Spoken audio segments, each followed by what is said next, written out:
गणपती बाप्पाचं वाहन उंदीर कसं झालं याविषयी रंजक कथा चला ऐकूया. इंद्राच्या सभेत कौश नावाच्या गंधर्वाची लाच चुकून वामदेव नावाच्या ऋषींना लागली. ऋषींना राग आला. त्यांनी शाप दिला, तू मूषक होऊन पृथ्वीवर पडशील. तो मूषक रूपात पराशर ऋषींच्या आश्रमात राहू लागला. आश्रमात तो सगळीकडे बिळे पाडत होता, अन्नधान्याची नासाडी करत होता, ग्रंथ कुरतडून टाकत होता. पराशर ऋषी त्रस्त झाले.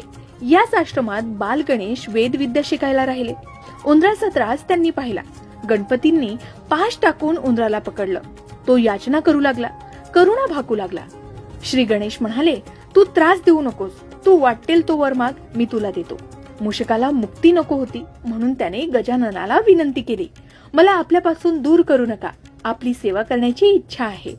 श्री गणेश म्हणाले, आजपासूनच तू माझं वाहन हो. आणि तेव्हापासूनच श्री गणेश त्याच्या पाठीवर आरूढ झाले आणि वाहन म्हणून मूषक श्री गणेशाबरोबर कायम राहू लागले. ही कथा तुम्हालाही माहिती होती का? कमेंट करून नक्की सांगा.